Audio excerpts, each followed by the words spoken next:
안녕하세요. 아직도 아내를 생각하면 사랑하는 마음이 너무나도 흘러넘쳐 눈앞이 아른거리는 한 남자입니다. 저의 이야기를 매일 듣기만 하던 이곳에 꼭 전하고 싶어서 이렇게 용기를 내어 사연을 보내게 되었네요. 저는 지극히 평범하게 하루하루를 살아가던 한 남자였어요.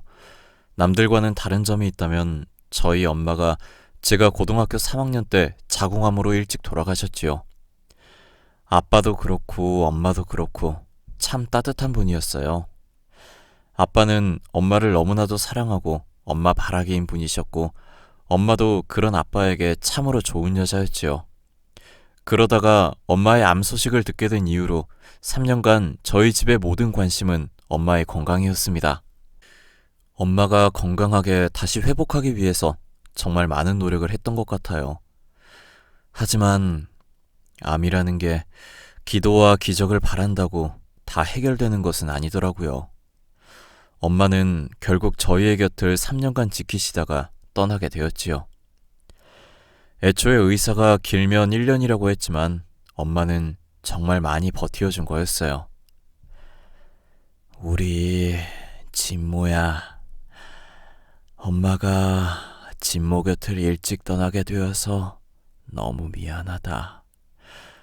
우리 진모 살면서 엄마가 그립고 보고 싶은 날들이 많아서 서러울 때가 있지만 사람은 언젠간 떠나는 법이란다. 남들보다 진모가 조금 더 엄마를 일찍 떠나보냈을 뿐이고 남들이랑 우리 진모는 다르지 않아. 그러니 외로워하지 말고 혼자를 가두지 말거라.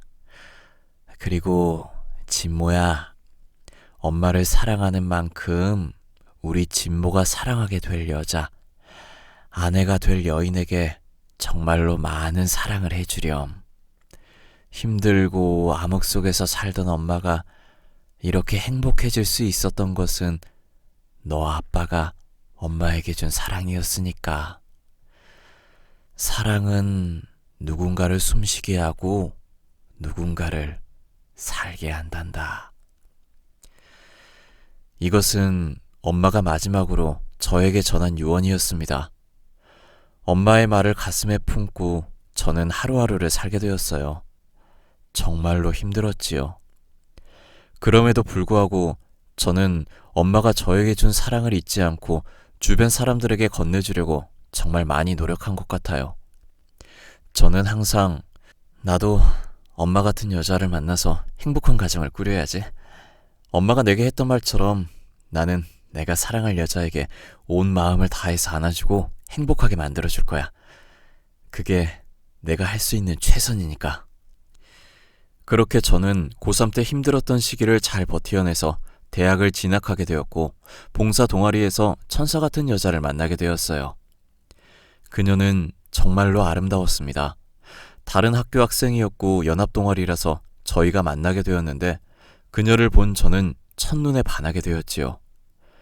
늘씬한 키와 하얀 피부, 그리고 웃을 때 흐드러지게 피어난 꽃처럼 너무나도 아름다운 미소를 가진 그녀를 안 사랑하고는 도저히 버틸 수가 없을 정도였어요. 꼭 이 여자랑 함께하고 싶다는 생각이 저에게 피어올랐지요. 그런데 뭔가 행복해 보이는 그 여자의 얼굴 아래에는 알 수 없는 그늘이 있었어요. 그녀의 어깨에 가지런히 앉아있는 듯한 무거운 그림자. 저는 그게 궁금하기도 했고 그녀의 이야기가 알고 싶었습니다. 이번 주 토요일 날 같이 봉사 가실래요? 제가 청구역에서 출발해서 순희 씨랑 함께 갈 수 있을 것 같은데. 그녀는 흔쾌히 저에게 청구에서 출발하시는구나. 그래요. 그럼 같이 가요. 저야 좋지요. 외롭지 않게 지하철 탈 수 있으니까요. 어차피 거기까지 가는데 1시간이잖아요. 심심한데 잘 되었네요. 그녀는 기다렸다는 듯이 저의 제안을 받아주었어요. 저는 얼마나 기쁜지 몰랐지요. 한박 웃음을 지으면서 그녀와 함께 봉사 가는 시간만을 손꼽아서 기다린 것 같아요. 같이 김광석이랑 이문세 노래를 이어폰 하나씩 나누어 끼면서 저희는 지하철을 탔어요. 저는 순희 씨가 옛날 노래 안 좋아하시는 줄 알았는데 옛날 노래 좋아하시네요? 네. 저도 옛날 노래 좋아해요. 올드팝 같은 것도 자주 듣고, 낭만 시대에 나온 노래들은, 제가 그 시대를 살아본 것은 아니지만, 뭐랄까, 사람 심금을 울리는 그런 것들이 있더라고요. 요즘 나오는 노래들과는 다르게 진정성이 좀 더 담겨 있다고 해야 할까요? 생각보다 그녀는 속이 깊고 생각하는 것도 꽤나 진지했어요. 점점 더 그녀를 알면 알수록 그녀가 궁금해지고 너무나도 가지고 싶었지요. 그렇게 저희는 토요일마다 청구역에서 함께 만나 봉사를 가게 되었고 그 누구보다 서로는 가까워졌어요. 그때 제가 그녀에게 고백을 하게 되었고 저희는 조심스럽게 교제를 하게 되었습니다. 그렇게 꼬박 5년간의 연애를 했어요. 사실 그녀는 무척이나 가난했고 대학도 겨우 다니는 형편이었지요. 항상 아르바이트를 하느라 눈뜰 새 없이 바쁜 그녀였고 매일 밤 집에 도착한 그녀는 쓰러진 채 잠에 들었어요. 그녀는 집안에서 첫째였고 동생과 함께 둘이서 사는 여자였지요. 저는 항상 자기야, 내가 이번 주에 반찬 사서 자기 집 냉장고에 채워 넣어줄게. 알겠지? 고마워. 매번 신세 지는 것 같아서 되게 미안하네. 항상 오빠한테 신세 지는 것 같아서 마음 한켠이 무거워. 나 꼭 성공해서 오빠한테 보답하고 싶고 내가 받았던 그 마음 다 줄 거야. 에이, 안 그래도 돼. 내가 그냥 좋아서 하는 건데. 나도 당신한테 뭔가를 해줄 수 있다는 사실 자체가 너무 좋아. 저희는 서로를 배려하면서 살았습니다. 그러다 보니까 저는 처제랑도 친하게 지내게 되었어요. 처제는 미용일을 하던 사람이었지요. 엄청 싹싹했어요. 저희가 결혼한 사이도 아니었는데 항상 저에게 형부, 오빠 거리면서 가족 대접을 해주었습니다. 처제는 그 당시 엄청 마르고 툭하면 쓰러질 것처럼 약한 아이였어요. 제가 처제가 안쓰러워서 맨날 없는 돈 쪼개서 고기 사주고 군대에 갔다가 휴가 나올 때도 여자친구와 여자친구 동생에게 뭐라도 해주고 싶은 마음에 집에 찾아가서 스테이크도 만들어주고 제가 해줄 수 있는 모든 것을 다 해주려고 나름대로 엄청 노력을 했던 것 같아요. 굉장히 뿌듯했지요. 제가 군대 전역하고 대학 졸업 후에 취업을 한 뒤 바로 저는 그녀에게 고백을 하였습니다. 우리 결혼하자. 내 평생 사랑을 줄 수 있는 여자는 당신뿐이야. 아무리 생각해도 당신이어야지 나의 사랑을 줄 수 있을 것 같아. 당신이 아니라면 내가 누구를 사랑할 수 있겠어.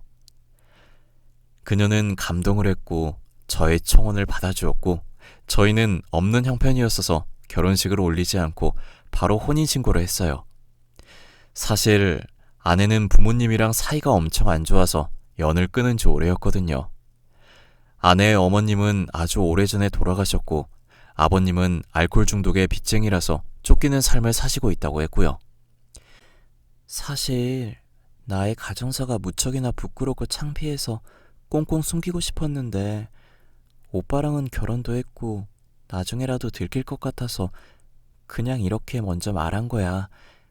그래서 내가 그렇게 힘들게 알바하면서 동생이랑 살 수밖에 없었던 거고 이런 나를 사랑해주고 품어줘서 정말 고마워 오빠. 당연하지. 당신의 가정사, 불우했던 가정 환경은 딱히 내게 중요한 요소는 아니야. 그렇게 치면 나도 고3 때 엄마가 돌아가시면서 남들이 보기에는 완전하지 않은 가정에서 자란 거거든. 하여튼 당신 그런 걸로 위축되지 말고 나는 고작 그런 걸로 당신을 이상하게 보지도 않으니까 내 마음이 무슨 뜻인지 잘 알겠지? 저는 아내에게 말했습니다. 저희는 서로가 가진 상처와 아픔을 나누어 가지면서 더 끈끈하고 깊은 관계로 이어지게 되었고 그게 행복이었어요. 그런데 문제는 처제였습니다. 저와 아내가 결혼하고 난 뒤에 처제는 독립을 하게 되었고 원래 우울증이 좀 심했던 처제의 병사가 악화된 거였어요. 만날 때마다 처제 얼굴에 그늘이 져 있고 뭔가 어두운 게 항상 걱정이 되었거든요. 처제, 병원은 잘 다니고 있지? 기분 안 좋으면 형부나 아니면 언니한테 바로 전화하고 또 무슨 일 있으면 무조건 가족인 우리한테 알려야 한다. 응? 항상 처제는 혼자서 속으로 끙끙 앓고 해결하려고 하니까 내가 너무 걱정이 되어요. 아픔이나 힘듦 이런 게 있으면 서로 털어놓고 공유를 해야지. 처제가 행복해지고 마음도 가벼워지지. 응? 안 그래? 저는 처제에게 물었습니다. 처제는 그치, 맞아요, 형부. 형부 말이 맞아요. 하여튼 저도 노력하고 있으니까 조금만 더 노력하면 행복해질 수 있겠지요? 처제는 저에게 말했습니다. 다행히 웃음을 지어 보이는 처제의 표정을 보니까 조금 안심이 되기도 하고 마음이 놓였어요. 그런데 그때 갑자기 얼마 지나지 않아서 갑자기 아내와 저에게 처제가 엄청난 선포 이야기를 하는 겁니다. 언니, 나 결혼할 거야. 뭐? 갑자기 결혼을 한다고? 아니, 너무 뜬금없는 거 아니니? 갑자기 무슨 결혼이야. 너 결혼 생각 없다고 했잖아. 그리고 나 몰래 만나는 남자 있었던 거야? 사실 나 임신했어, 언니. 저랑 아내는 깜짝 놀랐습니다. 그 어린 처제가 여리여리하고 약한 처제가 임신을 했다는 말이 믿겨지지가 않았고 또 처제를 임신시킨 놈이 누군지 저는 궁금하기도 하고 뭔가 모를 화가 나기도 했습니다. 처제, 애 아빠가 누군데? 누군데 처제한테? 처제는 고개를 숙인 채 한참을 대답하지 못하다가 우리 미용실 실장님이 애 아빠야. 처제 미용실의 실장님은 처제랑 띠동갑이 훨씬 넘는 사람이었어요. 저는 충격에 말을 하지 못했지요. 제 아내는 덜덜 떨리는 손으로 알겠어. 언니가 뭐라고 너한테 말할 수 있겠어. 결혼해서 아이랑 너랑 행복하면 그걸로 된 거지. 안 그래? 그때 마침 아내도 아이를 임신하고 있는 상태였거든요. 나 아이 낳으면 너 애기랑 같이 놀고 재밌겠다. 동갑인 거잖아. 좋게 생각하자. 아내는 동생을 달랬습니다. 불안해하는 처제의 동공을 보니 저도 뭔가 기분이 좋지 않았어요. 그렇게 시간이 얼마 지나지 않아서 저희는 바로 처제의 남친, 그 실장놈이라는 남자를 만났습니다. 딱 봐도 인상이 안 좋고 정말로 뭔가 느낌이 안 좋았어요. 말하는 것도 거들먹거리고 너무나도 순수하고 착한 처제가 그놈들을 상대하기에는 꽤나 힘들 것 같았습니다. 걱정이 되기도 했고요. 아, 제가 당연히 책임지죠. 저도요. 그 정도 책임감은 있습니다. 하, 참. 아예. 제가 누군데요? 저를 좀 믿으세요. 에이. 거들먹거리면서 말하는 그 남자가 마음에 안 들었습니다. 하지만 처제가 선택한 남자니까 제가 왈가왈부할 수도 없는 노릇이었고 그냥 처제가 결혼해서 행복하게 살기를 바라는 수밖에 없었지요. 그렇게 처제는 저희처럼 식은 안 올리고 바로 혼인신고를 하고 결혼 생활을 하게 되었어요.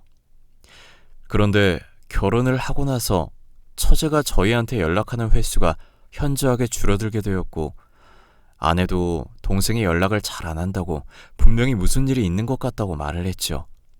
저는 그래도 일단 처제가 선택한 인생이고 우리가 너무 개입을 많이 하면 처제 남편도 우리를 불편해하고 자존심 상해할 수가 있으니까 처제가 우리한테 도움을 요청할 때까지 좀 기다려보자. 잘하고 있겠지. 당신 동생인데 어디서든 살아남겠지. 저는 불안해하는 아내를 달래주었습니다. 사실 저도 처제가 걱정되기는 마찬가지였어요. 그런데 그때 갑자기 걸려온 전화.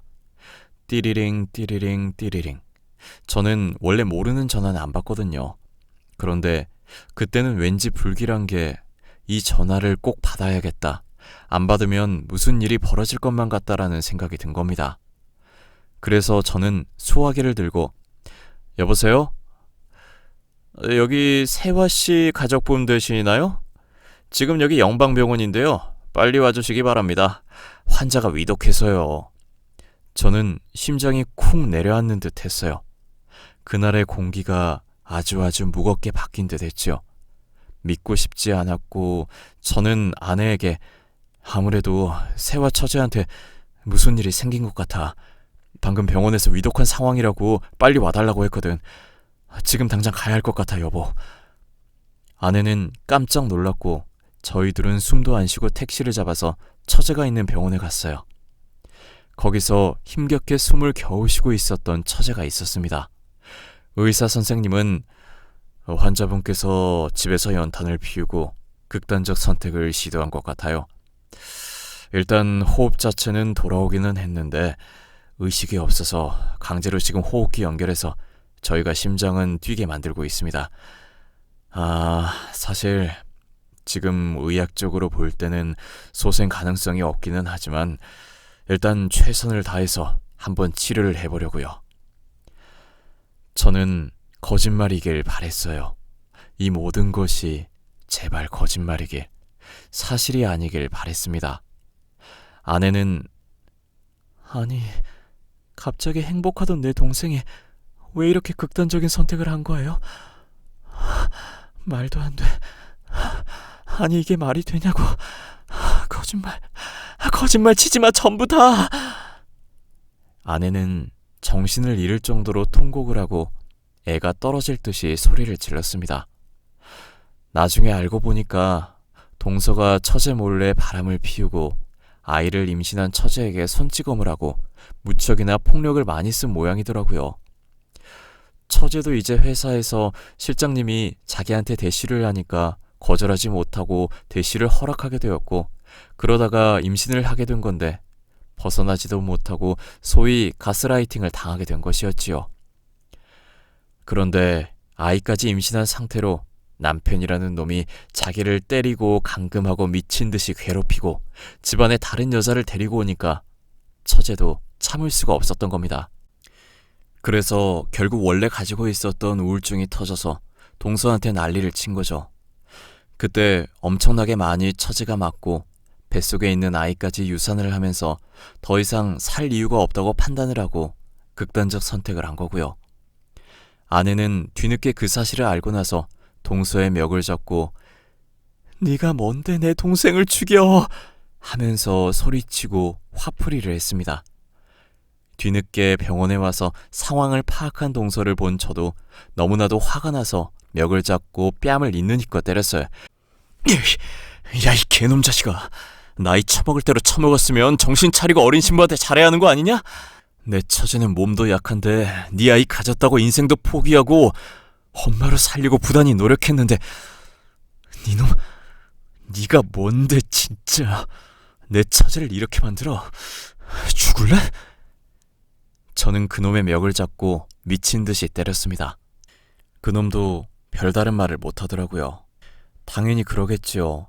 하여튼 그렇게 전 그놈을 하염없이 때리고 또 때리고 분이 풀릴 때까지 때렸어요.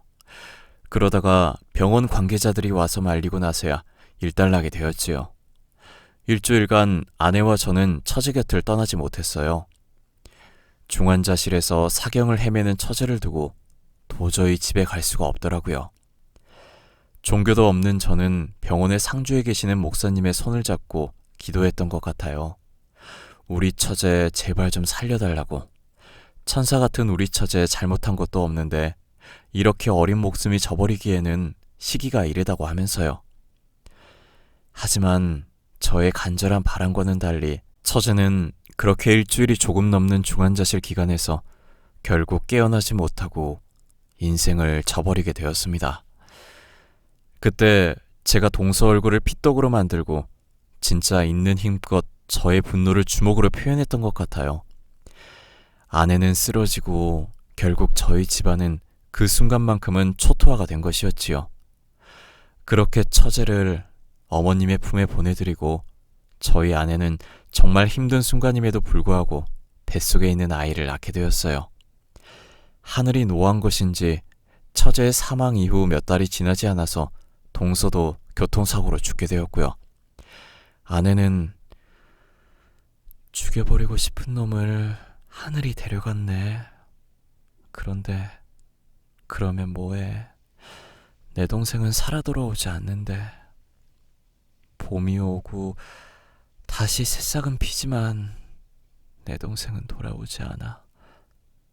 이게 인생이야, 여보? 나는 뭐 때문에 이렇게 살아야 하는 걸까? 나는 왜 이렇게 힘들게 인생을 살아야만 하는 걸까? 아내는 제 품에 안겨서 온 마음을 다해 펑펑 울었습니다. 아내가 우는 모습을 보니 남편인 저의 마음도 찢어지더라고요. 당장 힘들어하는 아내를 위해서 내가 해줄 수 있는 것은 그저 우는 아내를 온 힘을 다해서 꼭 안아주는 것. 그 이외에는 없었으니까요. 당신, 내가 당신에게 힘이 되어줄게. 당신도 절대로 나쁜 생각하면 안 돼. 알겠지? 알겠어. 나도 우리 아이를 위해서라도 살아야지. 그래야지 하늘에 있는 내 동생도 힘을 내서 행복하고 편안하게 마음을 놓고 살겠지? 저는 아내가 불안했습니다. 아내를 처음 봤을 때 웃음 속에 있었던 그 그늘이 다시 보였기 때문이었어요. 저와 연애를 하고 결혼 초 때까지만 해도 행복한 아내의 얼굴에는 그 그늘이 안 보였는데 처제가 죽고 난 뒤에 아내의 얼굴에서 그 그늘이 보이니까 뭔가 마음이 불안해지더라고요. 아내의 얼굴에서 처제의 불안한 모습이 겹쳐 보였습니다. 그런데 저의 직감은 항상 맞았지요. 어느 날 집에 가는 길에 화단에서 웅성웅성한 소리가 들렸고 그 밑에는 아내가 피를 흘리며 쓰러져 있었지요.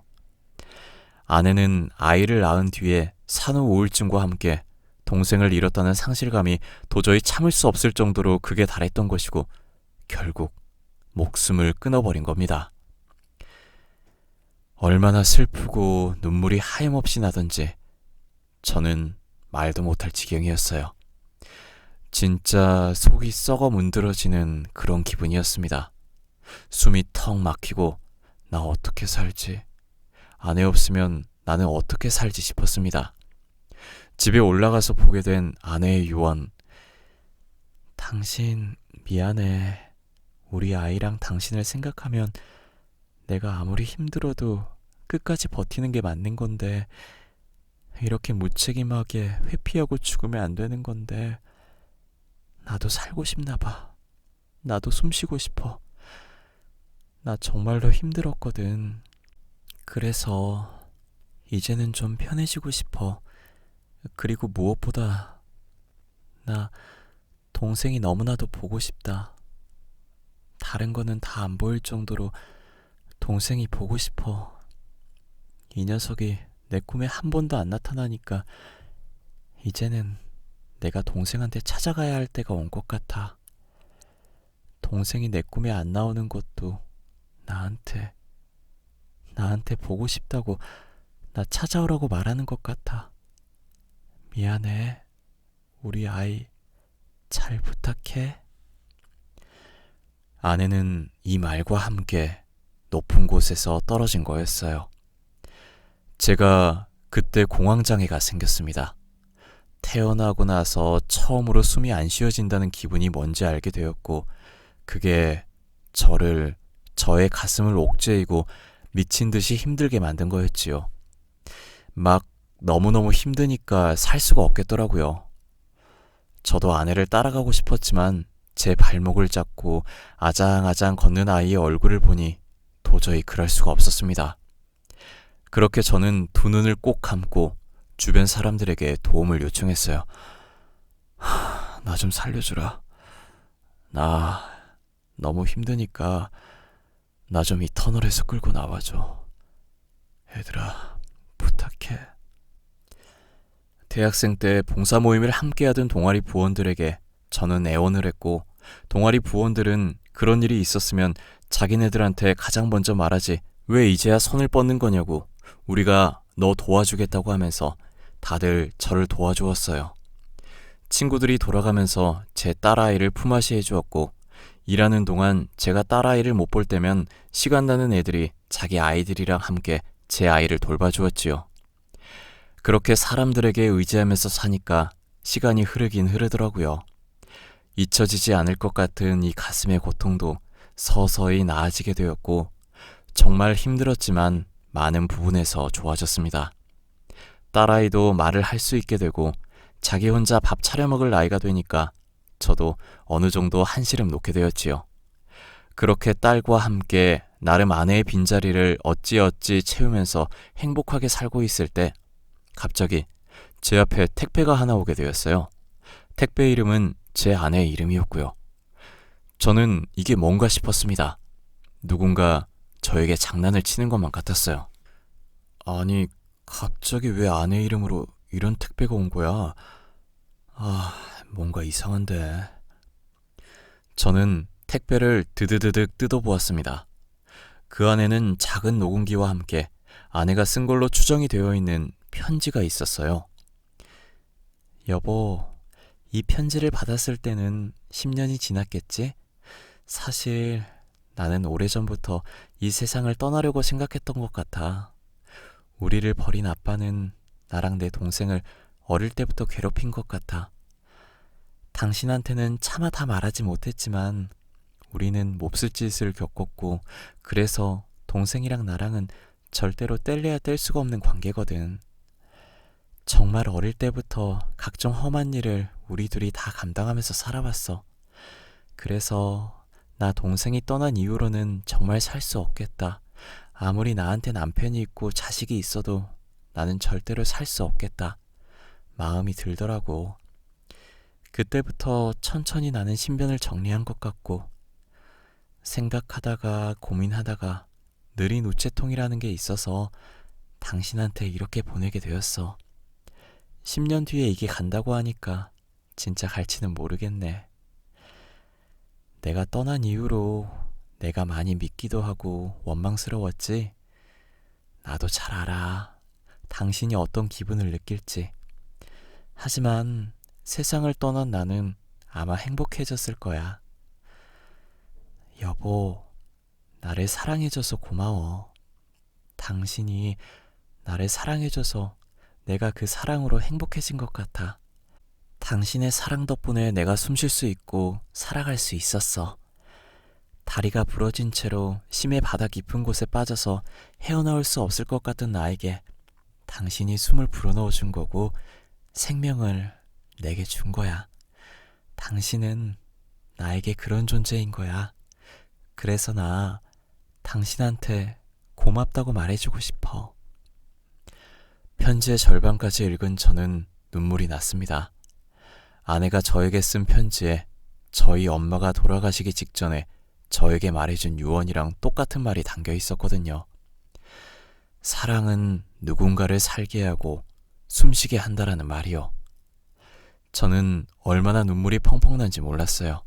그래서 나머지 편지들을 천천히 읽어보았지요.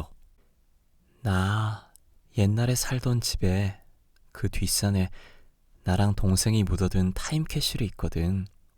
거기에 내가 죽기 전에 당신이랑 처음 만났을 때 맞추었던 커플링이랑 우리 아이가 나중에 결혼할 때 꼈으면 좋겠는 반지를 사서 넣어뒀거든. 밑에 주소를 내가 적어뒀으니까 그거 찾아서 간직했다가 우리 아가 결혼할 때 건네줘. 사랑해, 자기야. 저는 정말 지금 이거 쓰는데도 눈물이 나오는데 정말 가슴속에 묻어둔 줄 알았던 아내가 살아서 제 앞에 나타난 것만 같은 기분이 들었습니다. 상상도 할 수 없는 저의 아픈 마음이 밖으로 꺼내진 순간 저는 발가벗은 아이가 된 듯한 기분이었어요. 그리고 녹음기 안에는 아내가 저를 위해서 불러주는 생일 축하 노래, 제가 좋아하던 연애할 때마다 들었던 이문세의 옛사랑 노래가 담겨 있었지요. 나의 공허한 마음을 채워주던 옛사랑의 가사말. 남들도 모르게 서성이다 울었지. 하얀 눈 높이 올라가 그리운 곳은 그리운 대로 내버려 둘 거야. 이 가사말들이 저의 심금을 울렸습니다. 저는 오랜만에 노래를 들으면서 처가댁, 예전 아내가 살던 처가댁의 주소로 찾아가 그 뒷산을 쑥대밭을 만들듯이 막 뒤졌어요. 그때 아내가 말한 타임캡슐을 발견하게 되었고 그 안에 들어있던 처제와 아내의 편지 그리고 반지들을 주머니에 챙겨서 왔습니다. 지나가다가 저를 쳐다보는 꼬맹이들, 그 꼬맹이들을 보니 제 딸도 생각나고 만감이 교차하더라고요. 그렇게 저는 집에 들어와서 자고 있는 딸의 이마를 쓰다듬으면서 딸, 너는 나와 아내의 사랑이자 결실이야. 아빠가 무슨 일이 있어도 우리 딸은 지켜줄게. 아내와 처제를 지키지 못해 심장이 아스러질 것 같은 아빠는 2번 후회하고 싶지 않아. 온 마음과 온 힘을 다해서 우리 딸 지켜줄게. 하면서 조심스레 이마에 입맞춤을 했습니다. 딸은 아무것도 모르고 행복하게 새근새근 자고 있었지요. 그렇게 저는 10년 만에 다시 아내에 대한 기억을 꺼내면서 추억을 하게 되었고 타임캡슐에 담긴 아내와 처제의 손편지를 납골당에 가서 읽어준 뒤 그들의 납골당 앞에 조심스럽게 두었어요. 처제, 아내, 둘이 하늘에서 행복한 거 맞지? 행복하지 않으면 나 정말 화낼 거야. 나를 두고 둘이 떠난 만큼 둘은 그 누구보다 행복해야 하고 항상 웃으면서 살아야 해. 무슨 말인지 알겠지? 나는 처제랑 아내가 너무너무 보고 싶지만 내게는 우리 딸이 있으니까 딸내미 책임져야 하니까 처제랑 아내 목까지 내가 열심히 살아볼게. 열심히 사랑하고 또 사랑 주면서 살아볼게. 거기서는 행복해야 해. 저는 납골당을 나왔습니다. 뭔가 공허한 저의 마음. 아내가 보고 싶은 거는 세월이 흘러도 똑같더라고요. 이따금씩 떠오르는 아내의 기억은 저의 마음을 아프게 했지만 시간이 흘러 이제는 아픈 것보다는 그냥 좋은 것들, 좋은 추억들이 더 많이 떠올랐어요. 같이 살 때는 그렇게 힘든 것도 많았고 미운 것도 많았는데 왜 떨어지니까 그렇게 못해준 것만 생각나고 미안한 것들만 생각이 나는지 알 수가 없었지요. 미안하고 또 미안했습니다. 하지만 저는 아내를 위해서 더 행복해지기 위해 부단히 노력했네요. 그렇게 저는 아내에게서 온 멀리서 온 그 택배를 제가 가장 아끼는 보자기에 싸서 지금 아주 소중하게 보관하고 있습니다. 알아보니까 사실 원래 느린 우체통이라는 것은 딱히 제대로 갖추어진 제도는 아니고 아내가 그때 우체국 직원에게 간곡하게 부탁을 해서 그 직원이 택배를 따로 보관하고 있다가 보내준 거라고 하더라고요. 직원에게 저는 너무나도 고마웠지요. 무리한 부탁일 수도 있었지만 아내의 그 간절한 표정과 어딘가 말하기 곤란한 사정을 눈치채고 저의 아내의 소원을 들어준 거였으니까요. 저는 직원에게 따로 찾아가서 고맙다고, 특별히 이 택배를 따로 보관해서 보내준 당신이 정말로 하늘에서 아내가 내려준 천사 같다고 하면서 고개를 조아렸네요. 제 딸과 함께 가서요. 지금 생각해보면 제가 살 수 있었던 것도 하늘에 있는 아내가 제 주변에 천사들을 많이 보내주어서 제가 살아낼 수 있었던 것 같아요. 아마도 아내가 착하게 살아서 주변에 그런 사람들이 많았던 거겠지요. 지금 아내는 제 곁에 없지만 잠깐 저는 천사가 저에게 스쳐 지나간 거라고 생각하고 있어요. 천사와의 추억이 너무나도 강렬해서 저는 아무나 만날 수는 없지만 아마도 한동안은 다른 사랑은 하지 못할 것 같네요. 제가 이렇게 글을 쓴 이유도 분명히 우울증을 앓으면서 힘들게 사시는 분들이 있을 것 같아서 위로를 해드리고 싶어서 이렇게 글을 쓰게 되었습니다. 사실은 저도 우울증이에요. 하루하루 힘들고 아이까지 키우면서 일을 하는 게 보통 일은 아니지만 그래도 하루하루 살다 보면 가끔씩 행복한 순간도 오고 저를 벅차게 만드는 것들이 생기더라고요. 그리고 잊혀지지 않을 것 같은 상처들도 어느 순간 아물게 되고 다시 숨 쉴 수 있는 순간들이 오는 것 같습니다. 저요, 여러분들에게 혼자가 아니라고 말하고 싶어요. 그동안 긴 인생을 부단히 열심히 살아오시느라 너무나도 수고 많았다고 말하고 싶어요.